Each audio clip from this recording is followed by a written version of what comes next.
করা, তারপরে কুফর নেফাক এগুলো মুক্ত করা, এই যে অন্তরের সাথে সম্পৃক্ত বিষয়গুলোই এই তাজকিয়া বা আত্মশুদ্ধির মৌলিক বিষয়। আমার কথা কি বুঝতে পারছেন? এখন কিভাবে এটাকে পরিশুদ্ধ করব? বিশ্বাস করেন, ভিতরটা যদি পবিত্র থাকে বাহিরের ইবাদত অল্প হলেও জান্নাতে যাবেন। ভিতরের বিষয় যদি পবিত্র থাকে, বাহিরের আমল যদি কমও হয়, ইনশাআল্লাহ আপনি জান্নাতে যাবেন। বিশ্বাস করছেন না? এক ব্যক্তির কথা শোনাই, তাহলে বুঝবেন। সে এত বেশি পাপ করেছিল যে তার সন্তানদেরকে বলেছে আমার মৃত্যুর পরে আমার লাশটাকে পুড়িয়ে ফেলবে, ছাইগুলো অর্ধেক বাতাসে ভাসিয়ে দিবে, অর্ধেক ছাই সমুদ্রে ভাসিয়ে দিবে। ঠিক আছে, এটা তো হাদিস আপনারা জানেন, ওলামায়ে কেরাম জানা আছে। এখন সন্তানরা তাই করেছিল। আল্লাহ পাক তাকে আবার জীবিত করে বলেছেন যে কেন এই কাজ করেছিলাম। সে বলেছে মিন খাশিয়াতিকা ইয়া রাব্বি, আল্লাহ তোমার ভয়ে কাজ করেছি। ওয়া আনতা আ'লামু মিন্নি, আপনি আমার চেয়ে ভালো জানেন যে আমি আপনার ভয় করেছি না অন্য কোনো কারণে করেছি। আল্লাহ পাকের ভয়ে সে এমন একটা কাজ করেছে যে কাজটা কিন্তু মনে হচ্ছে কুফরি, কারণ সে মনে করছে আল্লাহ তাকে আবার পুনরুত্থিত করতে পারবে না। তাই সন্তানকে বলছে আমাকে পুড়িয়ে ছাইটাই ভাসিয়ে দিস। আল্লাহ পাক বলছেন কেন করেছো? সে বলছে তোমার ভয়, আল্লাহ তোমার ভয় করেছে। আল্লাহ পাক তাকে বললেন তুমি যদি আমার ভয়ই করে থাকো, আর হ্যাঁ তুমি আমার ভয়ই করেছিলে, আজকে আমি তোমাকে মাফ করে দিলাম। সেই ব্যক্তি বলেছিল আমার চেয়ে বড় পাপ কেউ করে নাই, আল্লাহ যদি আমাকে ধরতে পারে তাহলে খবর আছে। তার মানে তার ধারণা আল্লাহ তাকে ধরতে পারবে না, এটা কুফরি আকীদা। তারপরে আল্লাহ পাক তাকে কিন্তু মাফ করলেন। কেন? সে বলছে আল্লাহ আমি শুধু আপনার ভয়েই কাজটা করেছি, আর আপনি খুব ভালোই জানেন আমি আপনার ভয় করেছি। এই যে ভিতরের পরিশুদ্ধতার কারণে আল্লাহ বাইরের গুনাহটা মাফ করবে। আমার কথা বুঝতে পারছেন? আর ভিতর যদি পরিষ্কার হয়, পরিচ্ছন্ন হয় এবং আকীদা ঠিক থাকে, তাজকিয়া ঠিক থাকে, আমল অল্প হলেও ইনশাআল্লাহ জান্নাতে যাব। খুশি হন না? একবার বলেন সুবহানাল্লাহ। এবার আসেন কিভাবে এটা অর্জন করতে পারি। এক নাম্বার, তাজকিয়া বা আত্মশুদ্ধি অর্জনের প্রথম কাজ হচ্ছে, সর্বপ্রথম কাজ সেটা হলো নিজেকে নিয়ে ফিকির করবেন, অন্যের ফিকির বাদ দিবেন। কি বললাম ভাই? নিজেকে নিয়ে ফিকির করবেন, অন্যের ফিকির আপাতত বাদ দিবেন। আজকে থেকে আগে ফিকির হবে কাকে নিয়ে?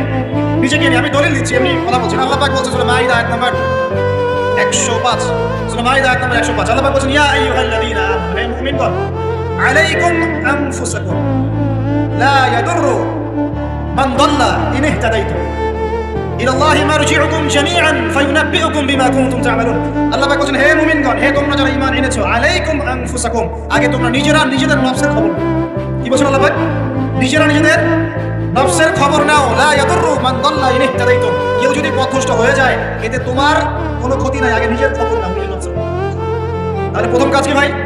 আমার সাথে বলেন। এবার নিজের নফসের একটু খবর নেই ভাই, আমার সাথে বলেন দেখি। কার কার বয়স এখানে 20 বছর ক্রস করেছে? হাত তোলেন, হাত নামান। এবার কার কার বয়স 30 বছর ক্রস করেছে? কার কার বয়স 40-50 ক্রস করেছে?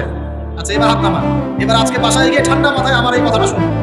জানতাম ভাই ঢাকা থেকে 6 ঘন্টা জার্নি করে আসছিল, আইসা আমার এই কথাটা বইলা গেছে। কি বলছে? এই যে 30 বছর, 20 বছর, 40-50 বছর আপনার জীবন থেকে চলে গেছে, একটু চোখ বন্ধ করে আজকে বাসায় গিয়ে আপনি চিন্তা করবেন নিজের নফসের খবর কিভাবে নেবেন সেটা বলছে। চিন্তা করবেন যে এই 40 বছরে, 30 বছরে আপনি 30 দিন জামাতের সাথে নামাজ পড়েছেন কিনা। মনে করলেন? আত্মশুদ্ধি এবং আত্মসমালোচনা এভাবেই করতে হবে। চিন্তা করবেন 30টা রোজা যে আমার জীবনে চলে গেল, আমি সব বছর প্রত্যেকটা রোজা রেখেছিলাম কি? চিন্তা করবেন এই 30 বছরে আপনি বেশি না ভাই 30টা সূরা পড়েছেন কিনা, 30 দিন কোরআন নিয়ে বসেছেন কিনা, 30টা আয়াত আপনি মুখস্থ করেছেন কিনা। 30টা আয়াত, মাত্র 30টা আয়াত, যেমন আলহামদুলিল্লাহি রাব্বিল আলামিন, আর রহমানির রহিম, মালিকি ইয়াউমিদ্দিন, এভাবে 30টা আয়াত আপনি মুখস্থ করেছেন কিনা, মাত্র 30টা। চিন্তা করবেন ঠান্ডা মাথায় 30টা হাদিস নবীজির পড়েছিলেন কিনা, 30 দিন দান সদকা করেছেন কিনা, মানুষকে সৎ কাজে আদেশ করেছেন কিনা, একটু আল্লাহর রাস্তায় সময় দিয়েছিলেন কিনা, মানুষকে অসৎ কাজে বাধা দিয়েছিলেন কিনা, দিন প্রচারের জন্য কিছু একটা করেছিলেন কিনা, একটা বই লিখেছিলেন কিনা, একটা লেকচার দিয়েছিলেন কিনা, মিম্বরে দাঁড়িয়ে একটা খুতবা দিয়েছিলেন কিনা, একটা হালাকায় বসে মানুষকে কিছু ভালো নসিহত করেছিলেন কিনা, মিসকিনকে খাইয়েছিলেন কিনা, এতিমখানায় 30টা টাকা দান করেছিলেন কিনা, মসজিদ মাদ্রাসায় দিনের খেদমতের জন্য কিছু করেছিলেন কিনা। এই ফিকিরটা ভাই করা যাবে কি বাসায় কিনা? আমি জানি হয়তোবা আল্লাহ না করুক, কিন্তু হয়তোবা বেশিরভাগ মানুষের উত্তর আসবে কি হ্যাঁ না না। এখন আমাকে বলেন সমাজ পরিবর্তন হবে কিভাবে? এই মানুষগুলোকে দিয়ে, এই অবস্থার এই মানুষগুলোকে দিয়ে? আপনার তাই মনে হয়? দেখেন ভাই একটা কথা আমি আপনাকে বলে যাই যে আমরা জীবন পেয়েছি একটা কথা ভাই, এরপর কোনো চান্স আসবে না। কথা সত্য না? এবং আমরা থাকতে চাই জান্নাতে। কোথায়?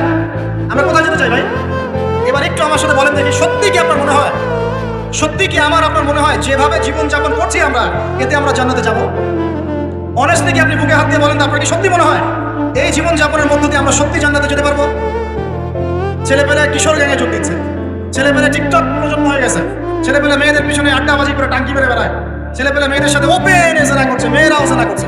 কিছু কিছু বদ মেয়ের স্বভাব এমন, সে চাচ্ছে যেন তার সাথে জেনা করাবো, চুল খুলে নগ্ন হয়ে রাস্তাঘাটে ঘুরে বেড়াচ্ছে। বাড়ির মেয়েরা পর্দা করছে না, মা পর্দা করছে না, বোন পর্দা করছে না, স্ত্রী পর্দা করছে না।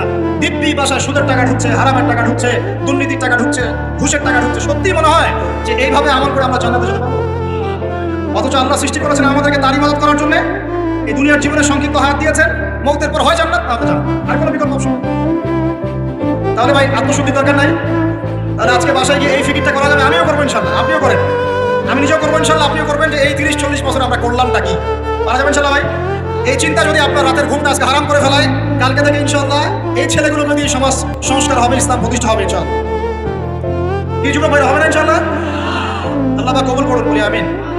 1 নাম্বার, নিজের চরকায় তেল দেওয়া। অন্যের কথা পরে, কে কি করে, নামাজ পড়ে কিনা, কে কি বলে লেকচারে, কার কি সমালোচনা করে, সব বাদ। আগে নিজের চিন্তা করবো। আলাইকুম আনফুসাকুম, নিজের নফসের খবর নাও বাস।